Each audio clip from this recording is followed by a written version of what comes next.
बावली जैसी हो गई। तुलसी को पूछने लगी और वृक्षों को पूछने लगी और फूलों को पूछने लगी और धरती को पूछने लगी और ऐसा कृष्ण लीलाएं खुद करने लग गई। और इसी पीड़ा में उन्होंने एक गीत गाया, जिस गीत का नाम गोपी गीत। आइए उसके दो चार मंत्र सुनाते हैं। भगवान को ढूंढती ढूंढती पीड़ित हृदय वाली गोपियों ने यह गीत गाया है। इसका नाम गोपी गीत। इस गोपी गीत हमेशा क्या होता है कि संस्कृत के जो छंद होते हैं ना, इनके अलग अलग नाम होते हैं। किसी का शार्दूल विक्रीडित छंद है, कोई अनुष्टुप छंद है, कोई शिखरणी छंद है। तो ये जो छंद है ना, ये कनक मंजरी छंद है। कनक कहते हैं धतूरे को। धतूरा जानते हैं? धतूरा भगवान शिव को चढ़ाया जाता है। उस धतूरे का फूल सफेद होता है और उसमें एक पतली सी सली होती है, उसे मंजरी कहते हैं, कनक मंजरी। आप जानते हैं धतूरे का जो धतूरा होता है ना, उसमें नशा होता है, उस मंजरी में भी नशा होता है। इस छंद का नाम कनक मंजरी छंद है, इसलिए यह एक नशीला गीत है। जो इस गीत को गाता है, समझता है, इसके अर्थ और इसकी गहराई को जान लेता है, उसे नशा आ जाता है, क्योंकि ये पीड़ा में से निकला हुआ गीत। आइए इसके दो चार मंत्र आपको सुना देते हैं। जयति तेधिकं जन्मना व्रजः श्रयत इंदिरा शाश्वतत्रहि दयिता दृश्यताम् दिक्षुतावका त्वयि धृतास्तव त्वां विचिन्वते। ये गोपियां भगवान को ढूंढते ढूंढते थक गई, रोते रोते थक गई। कृष्ण लीला खुद करती करती फिर वह चिल्लाने लगी, गाने लगी, एक साथ गाने लगी। देखिए यहाँ बहुवचन है, गोप्यः ऊचुः। कोई एक गोपी नहीं गा रही है, सभी गोपियां। इन गोपियों ने पहले इस गीत को कहीं पढ़ा नहीं है, इन गोपियों ने पहले इस गीत गाने का कोई अभ्यास नहीं किया है। आज पहली बार सभी गोपियों के हृदय में से एक साथ ये गीत निकल रहा है। इसका मतलब यह है कि गोपियां अनंत जरूर हैं, लेकिन उनका मन अनंत नहीं है, एक ही मन है। हमारे आचार्य लोग जो भक्त हैं ना वृंदावन के, वो तो ऐसा भी कहते हैं कि देखो ये गोपियां हैं ना, ये सभी गोपियां मिला दो तो एक राधा बन जाती है। क्योंकि राधा को ऐसा हुआ कि कृष्ण का इतना प्रेम मैं अकेले कैसे पालूं, तो अकेली राधा से कृष्ण का प्रेम न सहा गया, इसलिए राधा ही अनंत अनंत गोपियों के रूप में प्रकट हो गई, ऐसा भी कहते हैं। तो एक गोपियां इस तरह से एक साथ यह गीत गा रही है। जयति तेधिकं जन्मना व्रजः श्रयत इंदिरा शाश्वतत्रहि दयिता दृश्यताम् दिक्षुतावका तव धृतासव स्वां विचिन्वते।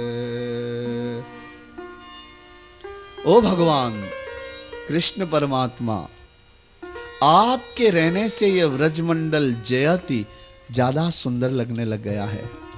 पहले तो एक केवल वन था, अब तो एक सुंदर हो गया है, क्योंकि आप यहां रहते हैं। और आप यहां रहते हैं इसलिए सौंदर्य भी यहां रहता है। श्रयत इंदिरा शश्वदस्त्र ही, यहां आप रहते हैं इसलिए लक्ष्मी भी यहां रहती है। लक्ष्मी का अर्थ पैसा ही नहीं होता, लक्ष्मी का अर्थ सौंदर्य भी होता है। तो आप यहां रहते हैं भगवान, इसलिए आपका आश्रय करके सौंदर्य तत्व लक्ष्मी भी यहीं रहती है। क्योंकि यहाँ के फूल दूसरी जगह के फूल से ज्यादा सुंदर लगते हैं। यहाँ की नदियां दूसरी जगह की नदियों से ज्यादा सुंदर लगती हैं। यहाँ की पृथ्वी का, वृक्षों का, नदियों का, पक्षियों का, मयूरों का, मृगों का, इन सब का सौंदर्य अन्य स्थानों से ज्यादा सुंदर सौंदर्य है यहाँ। ये आपकी उपस्थिति के कारण है। आप हमें दर्शन दे दीजिए, क्योंकि हम आपका दर्शन करना चाहती हैं। और तावकाहा, हम आपकी ही तो हैं, इसलिए आप हमें दर्शन दीजिए। गोपियां कहती हैं, न खलु गोपिका नंदनो अखिल देहिनाम अंतरात्मदृक। ओ भगवान, हम गलत समझते थे। आप केवल हमारे नंद नंदन ही नहीं हो, और हम गोपियों के भी ही नहीं हो। अखिल देही नाम अंतरात्मदृक, आप सभी के अंतःकरण में रहने वाले आत्म तत्व हो। आप केवल नंद के ही पुत्र नहीं हो, यशोदा नंदन ही नहीं हो, या गोपियों के ही प्रियतम नहीं हो।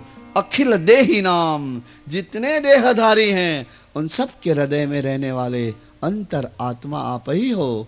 आप तो ब्रह्मा इत्यादि देवों की प्रार्थना से प्रकट हुए हो और अवतार लेकर के लीला कर रहे हो। कृपा करो और आप तो नारायण, हमें दर्शन दे दो, क्योंकि हम आपका त्वाम विचिन्वते, हम आपका चिंतन कर रहे हैं, कर रही हैं, और आपके दर्शन करना चाहते हैं, आपके दर्शन करना चाहते हैं।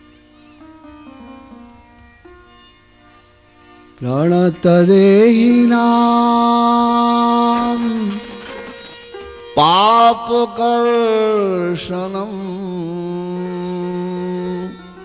तृणचरानुगम श्रीनिकेतनम फणिफणार्पितम ते पदाम्बुजम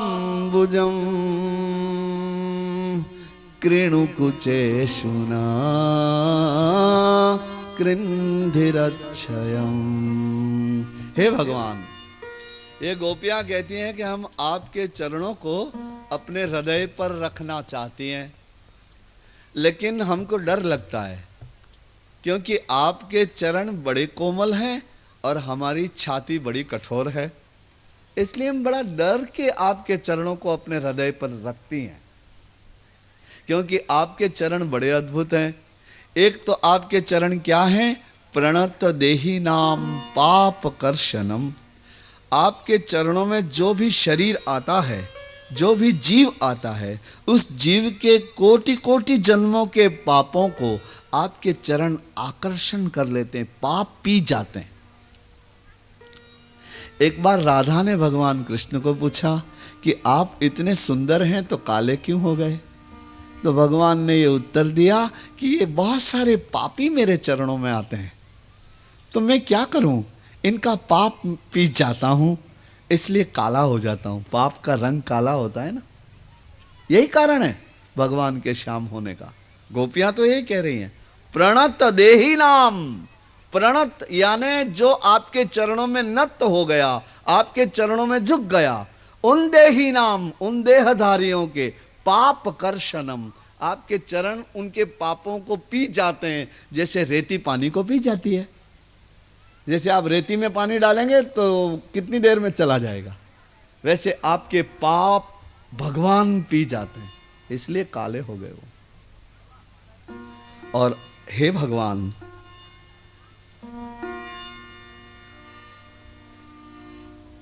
आपके चरणारविंद गायों के पीछे पीछे पीछे पीछे तृणचरानुगम श्रीनिकेतनम, आपके चरणारविंद, आपके चरणों में लक्ष्मी रहती है। आपके चरण उस कालिए नाग के ऊपर भी नाचे। आप कृपा करिए, हमको दर्शन दीजिए। ऐसा गोपियों ने गीत गाया है। ये भव्य गीत गाए सुनकर भगवान उनके बीच में प्रकट हुए हैं और फिर महारास हुआ है वहां।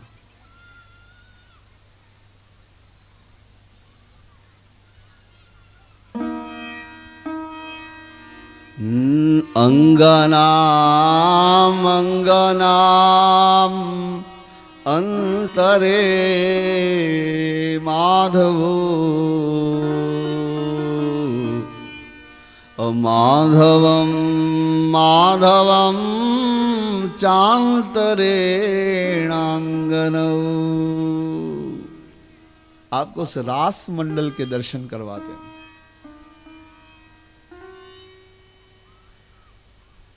अंगनाम अंगनाम अंतरे माधवो माधवम माधवम चांतरेणांगनौ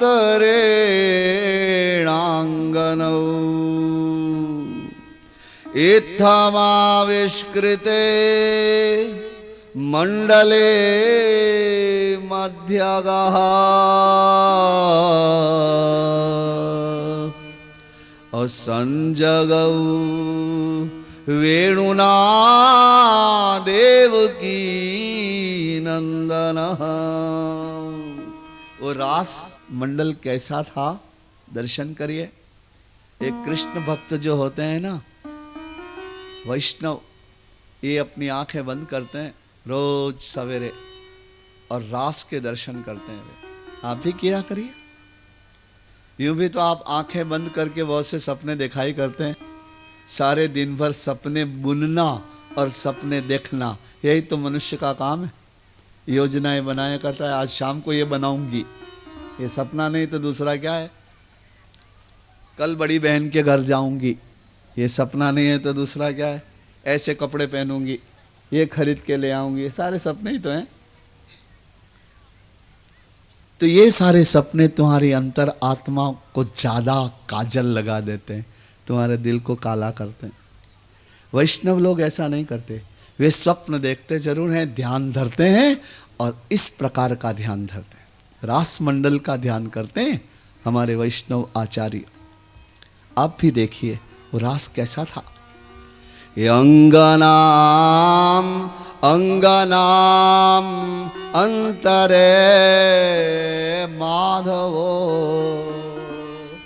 एक गोपी दूसरी गोपी एक माधव, एक गोपी दूसरी गोपी एक माधव, एक गोपी दूसरी गोपी एक माधव, दो गोपियां माधव, दो गोपियां माधव। ऐसे समझो कि कुछ तो सफेद मोती हैं और कुछ ब्लू मोती हैं, तब दो सफेद मोती और एक ब्लू मोती, दो सफेद मोती और एक नीलमणि, ऐसे रास की रचना हुई।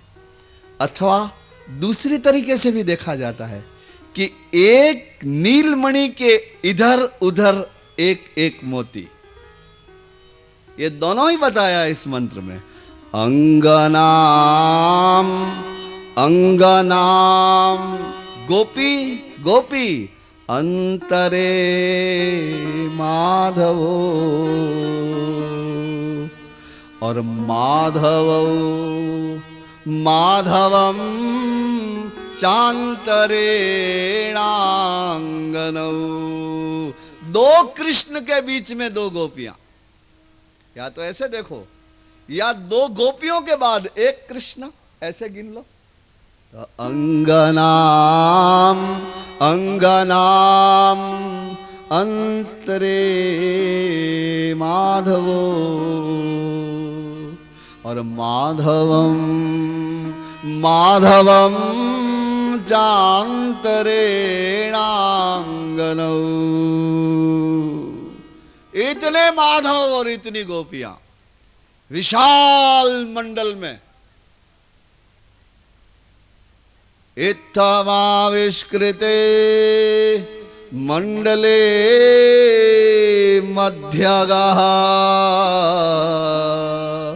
केंद्र में कौन? ये संजगौ वेणुना देवकी नंदनः।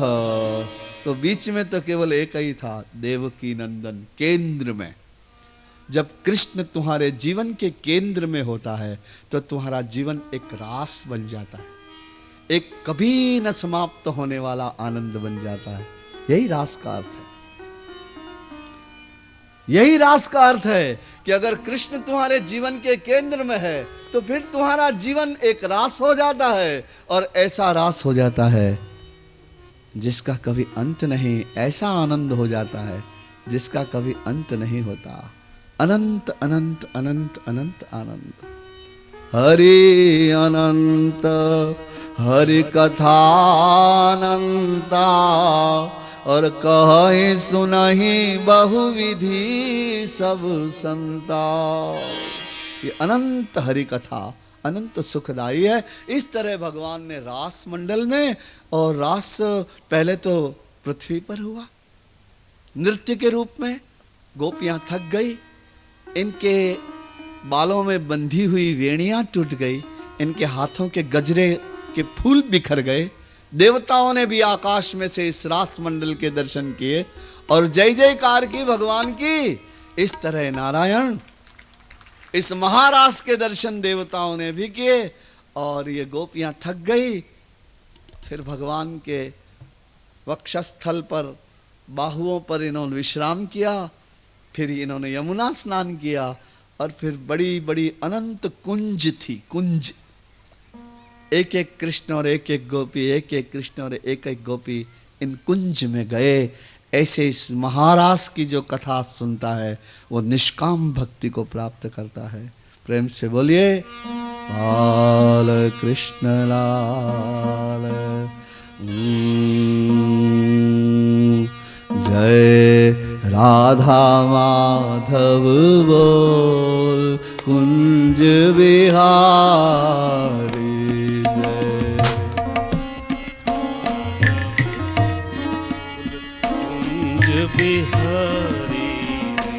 जय राधा माधव बोल कुंज बिहारी। जय राधा माधव बोल कुंज बिहारी। गोपी जन वल्लभ बोल गिरिवर धारी। जय गोपी जन वल्लभ बोल गिरिवर धारी।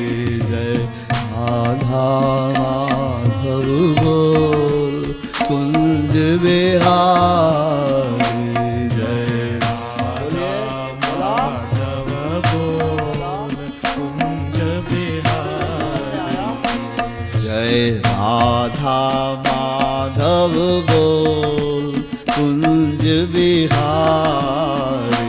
जय राधा माधव बोल कुंज बिहारी। यशोदानंदन जय जगवंदन। यशोदानंदन जय जगवंदन। यशोदानंदन जय जगवंदन। यशोदानंदन जय जगवंदन। यशोदानंदन जय जगवंदन। यशोदानंदन जय जगवंदन। यमुना तीरे गोदन चारी।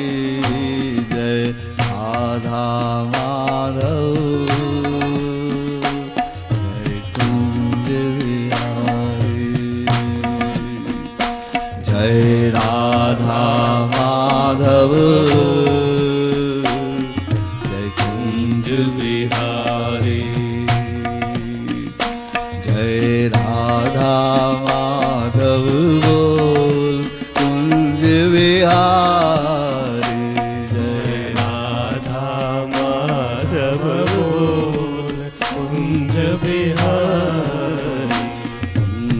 गोपीजन वल्लभ बोल गिरिवरधारी। गोपीजन बोलो बोलो गिरिवरधारी। जय गोपीजन वल्लभ बोल गिरिवरधारी। जय गोपीजन वल्लभ बोल गिरिवरधारी। जय राधा माधव बोल कुंज बिहारी। जय राधा माधव बोलो कुंज बिहारी। यशोदानंदन जय जगवंदन। यशोदानंदन जय जगवंदन। यशोदानंदन जय जगवंदन। यशोदानंदन जय जगवंदन। यमुना तीरे गोधन चारी। जय यमुना तीरे गोधन चारी। जय राधा माधव बोल कुंज बिहारी। जय राधा माधव बोल कुंज बिहारी। गोपीजन वल्लभ बोल गिरिवरधारी। गोपीजन वल्लभ बोल गिरिवरधारी। राधा माधव बोल कुंज बिहारी।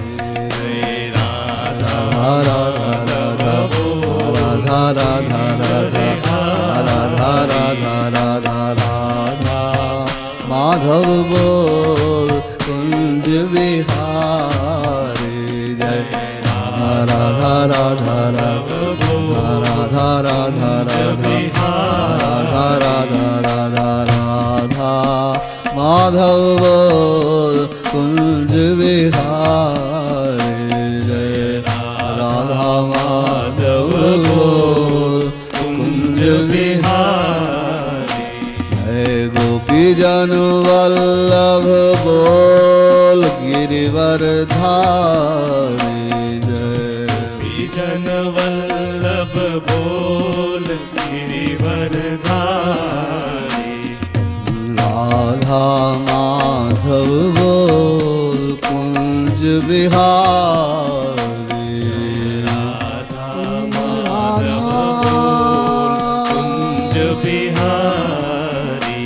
जय राधा माधव बोल कुंज बिहारी। राधा माधव बोल कुंज बिहारी। बढ़ जा। राधा माधव बोल कुंज बिहारी। जय राधा माधव बोल कुंज बिहारी। जय गोपीजन वल्लभ बोल गिरिवरधारी। गोपीजन वल्लभ बोल गिरिवरधारी। जय यशोदानंदन जय जगवंदन। यशोदानंदन जय जगवंदन। यशोदानंदन जय जगवंदन। यशोदानंदन जय जगवंदन। यमुना तीरे गोधन चारी। जय यमुना गोधन चारी। राधा माधव बोल कुंज बिहारी। माधव बोल कुंज बिहारी। राधा माधव बोल कुंज बिहारी।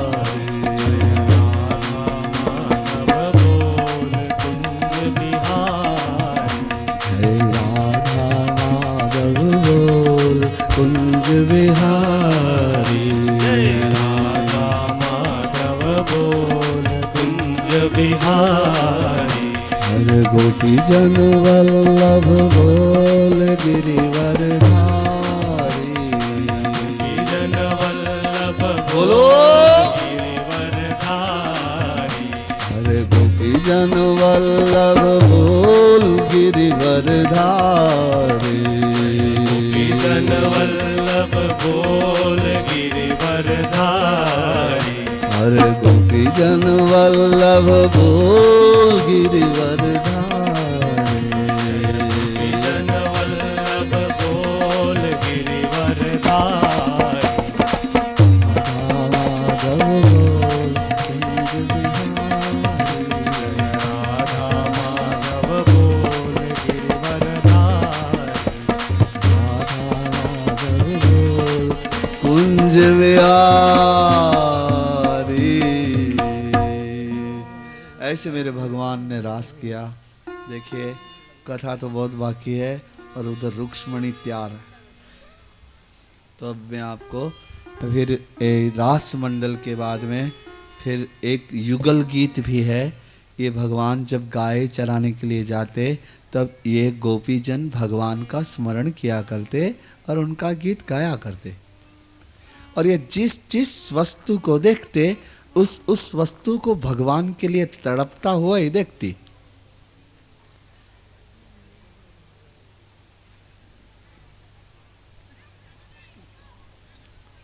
भगवान के गुणगान गाती। इस तरह इसके बाद में युगल गीत का वर्णन है। युगल गीत के बाद में एक अरिष्ठासुर नाम का दैत्य आया। इस अरिष्ठासुर घोड़े का रूप लेके आया था। तो भगवान ने इसका उद्धार किया। ये कथा आई। और जब अरिष्ठासुर का उद्धार किया तो नारद जी अरिष्ठासुर का उद्धार किया। तब ये नारद जी ये यहां बीच में मत आने दीजिए लोगों को, वो मेरा ध्यान तोड़ देते हैं। तो अरिष्ठासुर का उद्धार किया। तब नारद जी ने जा करके और नारायण कंस को कहा कि देखो कंस, तुम जानते हो देवकी का 8वां गर्भ जो था ना वो तुम्हारा काल है। ऐसा आकाशवाणी हुई थी। तो तुम जानती हो देवकी का 8वां गर्भ कहाँ है? बोले ब्रजमंडल में। आज भी वो यशोदा के आंगन में जो खेल रहा है वह नंदनंदन ही देवकी का 8वां पुत्र है। और 8वां नहीं, देवकी का 7वां पुत्र भी वही है। तो नारद के मुंह से ये बात सुन करके और कंस तो चकित हो गए।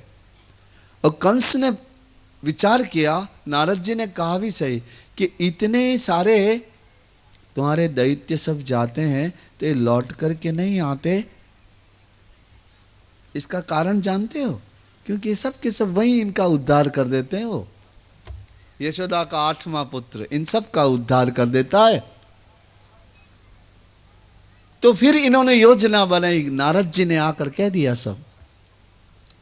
अब कंस विचार करने लगे और उन्होंने योजना बनाई।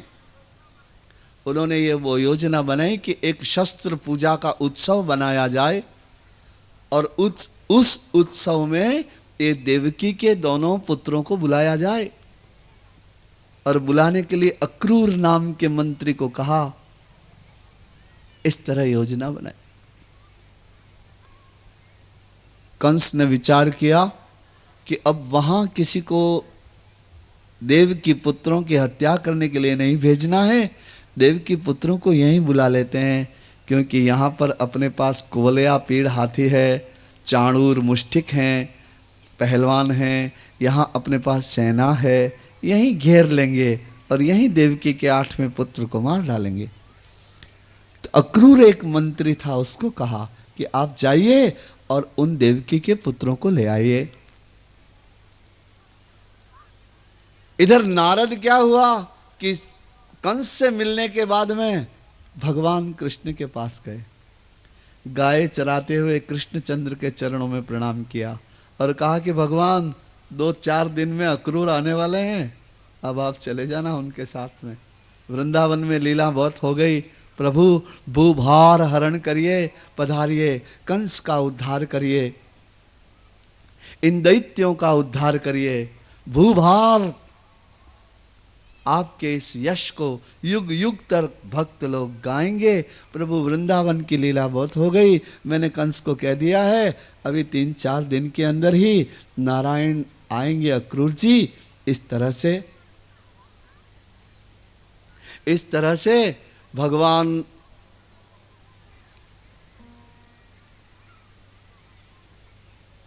नारद जी ने भगवान को कह दिया। भगवान भी सावधान हो गए, अपने मन में विचार करने लगे कि बस बहुत हुआ, अब तो मुझे अपनी युद्ध लीला करनी है, भूभार हटाना है, धर्म की स्थापना करनी है। इधर मथुरा से एक दिन प्रातःकाल अक्रूर जी निकले, रथ में बैठ करके। कंस राजा का आदेश पालन करना था, इसलिए रथ में बैठ गए। अकेले ही रथ चलाते चलाते मथुरा से गोकुल के रास्ते पर उनका रथ चलने लगा। अक्रूर उसे कहते हैं जो मन का बड़ा कोमल होता है, जिसके मन में कोमलता होती है, क्रूरता बिल्कुल भी नहीं होती। अक्रूर, जो जरा भी क्रूर नहीं है, कोमल है, ऐसे जीव को अक्रूर कहते हैं। अब ये अक्रूर जी रथ में बैठ करके चलने लगे। नारायण मार्ग में विचार करने लगे कि अरे अरे, सभी हम ये सुनते हैं, यश सुनते हैं, कीर्ति सुनते हैं, वो यशोदानंदन, सत्य यह है कि वह देवकी नंदन है। वो जो यशोदा का लाला है, वो देवकी का पुत्र 8वां गर्भ है, जिसके विषय में आकाशवाणी हुई थी, वो भगवान के अवतार हैं। ओह, अक्रूर रथ चला जा रहा है और अक्रूर विचार कर रहे हैं, ओह, तो इसका अर्थ यह हुआ कि मुझे आज भगवान के दर्शन होंगे। उनके विषय में सुना है, वे बड़े सुंदर हैं, बड़े वीर हैं, उनके एक एक अंग बड़े दर्शनीय हैं, उनके चरणारविंद भक्तों को शरण देने वाले हैं, उनका हृदय दया से भरा हुआ है, भक्तों के ऊपर अनुकंपा करते हैं। ओह, वेद जिनका गीत गाते हैं वही वे कृष्ण हैं, उपनिषद जिनको निर्देश करते हैं वही आत्म तत्व हैं, वही इस जगत के पालनहारे, सर्जन करने वाले, इसका पालन करने वाले, संहार करने वाले, जो ब्रह्म तत्व है, जो भगवत तत्व है, वही वह कृष्ण है, ऐसा मैं सुनता हूँ। कृष्ण चिंतन करते करते करते उनका रथ चला जा रहा है। नारायण सवेरे से चले थे मथुरा से, सायंकाल होते होते और दिन तीसरा पहर, चौथा तीसरा पहर होते होते एक गोकुल चले आए और गोकुल से उनका रथ वृंदावन की तरफ चला। तो मार्ग में उन्होंने कृष्ण के चरण धूल में चित्रित कृष्ण के चरण देखे, कृष्ण के चरणों की छाप देखी। तो कृष्ण प्रेम से ऐसे भरे हुए थे कि वो रथ से कूद पड़े और उस रज में स्नान करने लगे, कृष्ण के चरणारविंद की रज में स्नान करने लगे और उनकी आंखों से प्रेम के आंसू बहने लगे। देखिए, हम लोग तो बड़े सभ्य होते हैं। आज की दुनिया कैसी हो गई पता है? सभ्य दिखाने के लिए और भीतर की असभ्य। इसलिए ये उन्हें पागलपन ही लगेगा। आज कोई ऐसी है क्या मीरा जो अपने महल छोड़ करके और घुंघरू पहन के नाचे? आज तो सब मीराबाइयों को भी महारानियां बनना है, तो उल्टा जमाना हो गया। बाकी आज हम बाहर से इतने सभ्य दिखते हैं, लेकिन ये ऐसा होता है। प्रेम का अतिरेक ऐसा कर सकता है, भक्ति का मार्ग ऐसा है ही। वे अक्रूर उस कृष्ण की चरण रज में स्नान करने लगे। हम वृंदावन जाया करते हैं कभी कभी, तो वहां देखते हैं कोई कोई साधु रमण रेती में स्नान कर रहे हैं, वहीं लौट रहे हैं। कोई कोई अखंड धुन मचाए हुए, कोई कोई निरंतर भागवत जी का पाठ कर रहे हैं। किन किन महात्माओं के यहां वर्षों से कीर्तन चल रहा है। मैंने एक महात्मा काशी में दर्शन किए थे। एक महात्मा वो महात्मा क्या करते थे कि गंगा के किनारे पर उनका आश्रम था, तो वो दिन में घंटों तक ये अपनी पलकें गिराए बिना यमुना के जल के दर्शन ही किया करते थे, दूसरा कुछ नहीं। तो आप लोगों को तो ये पागलपन लगेगा, क्योंकि आपको तो अपने सेफ संभालने हैं, अपने गहने संभालने हैं, अपनी चाबियां ठिकाने रखनी है, नौकर चाकर कुछ ले नहीं जाएं, सेठानियों को तो बड़ी चिंता। और जो छोटे मोटे हैं उनको सेठ बनना। ये कैसी दुनिया है ये? जो निर्धन है वो धनवान बनना चाहता है, और धनवान है और धनवान बनना चाहता है। तुम्हारे पास सुविधाएं हैं, लेकिन तुम्हारे से दूसरे के पास ज्यादा सुविधाएं हैं, तो ज्यादा सुविधाओं के साथ तुम अपने को कंपेयर करते हो, अपनी तुलना करते हो। देखो ना उसके पास कितना ज्यादा, मैं तो गरीब आदमी हूं, मेरे पास क्या है, तो तुम उसके जैसे होना चाहते हो, तो वो उससे और आगे है, उसके जैसा होना चाहते हो। इसका तो कोई अंत नहीं है। इसलिए यह जीवन इन दिखावों की सभ्यता के लिए नहीं है। अगर तुम्हारा मन पवित्र करने वाली कोई ऐसी क्रिया है, अगर इसे दुनिया असभ्यता समझती है तो समझा करे, दुनिया से क्या लेना देना। एक वो साखी है, देखिए आपको एक दोहा सुनाते हैं।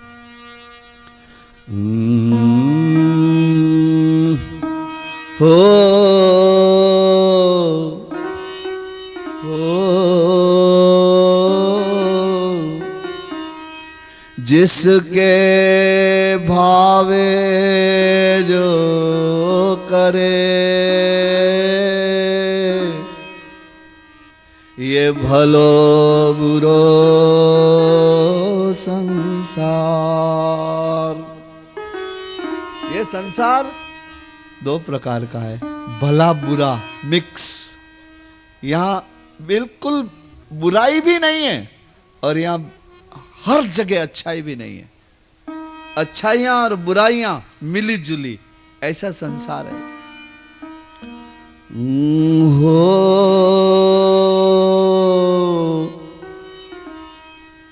जिसके भावे जो करे, ये भलो बुरो संसार। और कबीरा तू तो बैठ के और अपना भुवन बुहार, अपना भुवन बुहार। ये संसार तो भला बुरा है। ए कबीरदास, जिसकी जो इच्छा हो सो करे, सभी स्वतंत्र हैं। जिसके भावे जो करे, भलो बुरो संसार। और कबीरा तू तो बैठ के और अपना भुवन बुहार, अपना भुवन बुहार।